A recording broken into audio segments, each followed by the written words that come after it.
आज हिंदू समाज अलग अलग जातियों में बिखरता जा रहा है। ऊंची और नीची जाति का गंदा खेल लगातार बढ़ रहा है। कुछ धर्म के ठेकेदार तो कुछ राजनीतिक संगठनों से जुड़े नेता जातिवाद राजनीति के चक्कर में हिंदुओं को बांटने का काम कर रहे हैं। साल 2011 की जनगणना के अनुसार भारत में 20 करोड़ से अधिक लोग दलित समुदाय से ताल्लुक रखते हैं और इसी समुदाय की एक प्रमुख जाति चमार भी है। आज भले ही चमार शब्द का प्रयोग किसी का अपमान करने के लिए किया जाता है, लेकिन चमार असल में क्षत्रिय हुआ करते थे। चमारों का अपने आप में एक गौरवशाली इतिहास रहा है। विदेशी आक्रमणकारियों के खिलाफ आवाज उठाने से लेकर भारत की आजादी तक चमारों का योगदान बहुत महत्वपूर्ण रहा है। आपको जानकर हैरानी होगी कि प्राचीन काल में चमार जाति का कहीं भी वर्णन नहीं मिलता है। तो फिर चमार जाति कैसे अस्तित्व में आई? क्यों सूर्यवंशी क्षत्रियों से ताल्लुक रखने वाले कुछ लोगों को आज चमार कहा जाता है? तो आज की इस वीडियो में हम चमार जाति के बारे में विस्तार से आपको बताएंगे और साथ ही हम दावे के साथ कहते हैं कि इस वीडियो को देखने के बाद चमारों के प्रति आपकी सोच में जरूर बदलाव आएगा। हिंदू धर्म के अनुसार इस दुनिया की रचना ब्रह्मा जी ने की है और प्रत्येक जीव ब्रह्मा जी द्वारा ही बनाया गया है। ईश्वर ने धरती के सभी मनुष्य को एक समान बनाया है, लेकिन समय के साथ साथ इंसान पंथवाद और जातिवाद के चक्कर में पड़ता गया और इंसान ही इंसान की मौत को प्यासा हो गया। धर्म और जाति के नाम पर प्राचीन भारत में कभी कोई भेदभाव नहीं होता था। पहले लोगों को किसी जाति के आधार पर नहीं बल्कि वर्ण और उनके काम के आधार पर बांटा जाता था। आज के समय में जैसे डॉक्टर्स, इंजीनियर्स, टीचर्स, वकील जैसे अलग अलग पेशे हैं, ठीक उसी प्रकार पहले लोगों को उनके कर्म के आधार पर ही पहचाना जाता था। ब्राह्मण, क्षत्रिय, वैश्य और शूद्र के बारे में आपने पढ़ा भी होगा। ये सभी नाम लोगों को उनके कार्यों के आधार पर ही दिए गए थे। वही महाभारत और रामायण काल में भी इंसानों को अलग अलग आधार पर विभाजित किया गया है।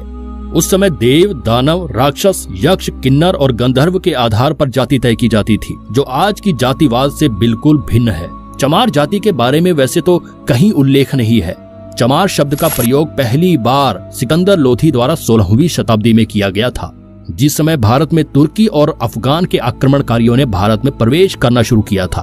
उस समय पश्चिम बंगाल में चर्मकार वंश का राज हुआ करता था। ये इक्ष्वाकु और सूर्यवंशी क्षत्रिय समुदाय से संबंध रखते थे। गौतम बुद्ध, चंद्रगुप्त और अशोक सम्राट भी इसी वंश के थे। राजा चवर सेन के शासनकाल के दौरान चर्मकार वंश काफी ऊंचाइयों तक पहुंच गया था। संत रविदास जी भी चवर वंश के ही वंशज थे। चित्तौड़ के राजा राणा सांगा और उनकी पत्नी झाली रानी संत रविदास जी को काफी मानते थे। राजा और रानी ने मिलकर रविदास जी से चित्तौड़ आने का अनुरोध किया और कहा कि वे चित्तौड़ के राजगुरु बनकर महल में निवास करें। रविदास जी ने राजा का आग्रह स्वीकार कर लिया और चित्तौड़ के महल में रहने लगे। इस दौरान रविदास जी के व्याख्यान और उनकी रचनाओं ने लोगों को प्रभावित करना शुरू कर दिया और बड़ी संख्या में लोगों ने रविदास जी को अपना गुरु स्वीकार कर लिया। वहीं दूसरी ओर दिल्ली में सिकंदर लोधी का शासन चल रहा होता है। सिकंदर को रविदास जी के बारे में सूचना मिली तो उन्हें डर हुआ कि कहीं लोग इस्लाम धर्म की बजाय रविदास जी से ज्यादा प्रभावित होना शुरू न कर दे। सिकंदर घबरा गया और अपने एक खास व्यक्ति मुल्ला सदना फकीर से कहा कि वे चित्तौड़ जाए और रविदास जी से इस्लाम धर्म कबूल करने को कहे। रविदास जी को जबरन मुसलमान बनाने के लिए सदना फकीर चल पड़ा। जब उसकी मुलाकात रविदास जी से हुई तो रविदास जी ने कहा कि वह शास्त्रार्थ और तर्क वितर्क कर ले। अगर सदना फकीर उन्हें पराजित कर देता है तो वह इस्लाम धर्म कबूल कर लेंगे, लेकिन साथ ही उन्होंने शर्त रखी कि अगर सदना फकीर हार जाता है तो उसे हिंदू धर्म कबूल करना होगा। सदना फकीर को अपने आप पर पूरा भरोसा होता है और दोनों के बीच वाद विवाद शुरू हो जाता है। इस शास्त्रार्थ में रविदास जी की जीत होती है और उनके तर्क वितर्क से सदना फकीर इतना प्रभावित हो जाता है कि वह अपनी मर्जी से ही हिंदू धर्म अपना लेता है और अपना नाम बदलकर रामदास रख लेता है। रामदास और रविदास जी मिलकर हिंदू धर्म का प्रचार करने में जुट जाते हैं। रविदास जी समाज के सभी लोगों को एक समान नजरों से देखते थे और बराबरी का संदेश दिया करते थे। जब सिकंदर लोधी को पता चला कि सदना फकीर ने हिंदू धर्म अपना लिया है तो वह आग बबूला हो गया और उसने रविदास जी को बंदी बनाने के आदेश दे दिए। रविदास जी को बंदी बनाकर एक कारागृह में डाल दिया गया, जहां उन्हें चमड़े के जूते बनाने का काम सौंपा गया। सिकंदर लोधी का हिंदुओं पर अत्याचार बढ़ता जा रहा था। वह लोगों को अधिक से अधिक इस्लाम कबूल कराने पर मजबूर कर रहा था। रविदास जी को जब कारागृह में बंद किया गया तो क्षत्रिय राजाओं और चर्मकार वंश के लोगों का खून खौल उठा। कई राजाओं ने मिलकर दिल्ली को चारों तरफ से घेर लिया।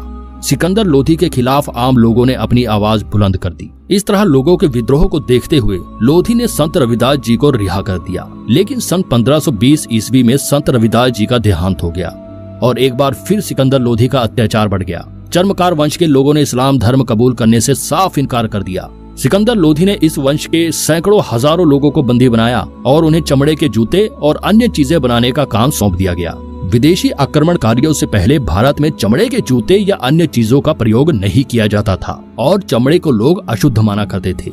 इसके बाद सिकंदर लोधी ने चमड़े का काम करने वाले क्षत्रिय लोगों का अपमान करने के लिए उन्हें चमार कहकर संबोधित किया। चर्मकार वंश के लोगों का अपमान करने और इस्लाम कबूल न करने पर सिकंदर ने चमार कहकर इस क्षत्रिय समुदाय का बहुत अपमान किया। क्षत्रिय लोग हमेशा से ही अपने उसूलों के पक्के माने गए हैं। वे ना तो सिकंदर के आगे झुके और ना ही उन्होंने इस्लाम धर्म कबूल किया। इस तरह से अपने स्वाभिमान की रक्षा के लिए उन्होंने चमड़े का काम किया और तभी से चमड़े का काम करने वाले लोगों को चमार कहना शुरू कर दिया गया।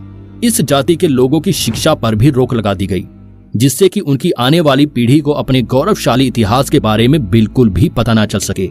चमड़े का काम करने के कारण ही उन्हें क्षत्रिय समुदाय से अलग कर दिया गया। सिकंदर लोधी ने ही इन्हें नीच और शूद्र जाति का दर्जा दिया। कर्नल टोड ने अपनी किताब द हिस्ट्री ऑफ राजस्थान में चर्मकार वंश और राजा चंवर सेन के बारे में काफी कुछ लिखा है। चमार जाति के इतिहास के बारे में सबसे अच्छी व्याख्यान डॉक्टर विजय सोनकर शास्त्री जी की पुस्तक हिंदू चर्मकार जाति में देखने को मिलता है। आज भी चमार जाति के लोग संपूर्ण भारत में पाए जाते हैं। भारत के अलावा नेपाल और पाकिस्तान में भी इस समुदाय के लोग रहते हैं। राजस्थान के कुछ हिस्सों में चमारों का रहन सहन और बर्ताव राजपूतों जैसा नजर आता है। महिलाएं घूंघट रखती हैं, तो वहीं पुरुष स्वाभिमान के लिए मूछें और पगड़ी रखते हैं। आज किसी दलित को या इस जाति के लोगों को चमार कहा जाए तो वे काफी गुस्सा हो जाते हैं और अपमानजनक महसूस करते हैं। और वे अपनी जगह बिल्कुल ठीक भी है, क्योंकि जब वे चमार है ही नहीं तो भला किसी की गलत बातों को क्यों बर्दाश्त करे। दूसरे विश्व युद्ध के दौरान अंग्रेजों ने एक चमार रेजिमेंट का भी गठन किया था, जो एक पैदल रेजिमेंट थी। आधिकारिक तौर पर यह 1 मार्च 1943 को बनाई गई। चमार रेजिमेंट की सेना ने कोहिमा की लड़ाई में अपनी महत्वपूर्ण भूमिका निभाई थी और उसके लिए रेजिमेंट को सम्मानित भी किया गया था। 1946 में रेजिमेंट को भंग कर दिया गया था।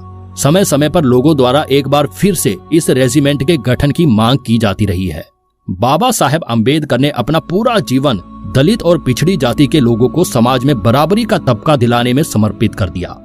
आज भी चमार और अन्य दलित समुदाय के लोग भीमराव अंबेडकर को अपना आदर्श मानते हैं। जरा सोच कर देखिए कि यदि चर्मकार वंश के इन क्षत्रियों ने इस्लामिक आक्रमणकारियों के खिलाफ अपनी आवाज न उठाई होती और इस्लाम धर्म कबूल कर लिया होता, तो आज भारत में मुसलमानों की संख्या 50 करोड़ से भी अधिक होती। और इस बात को भी नकारा नहीं जा सकता कि शायद हिंदू से भी ज्यादा मुसलमान की आबादी आज देश में होती।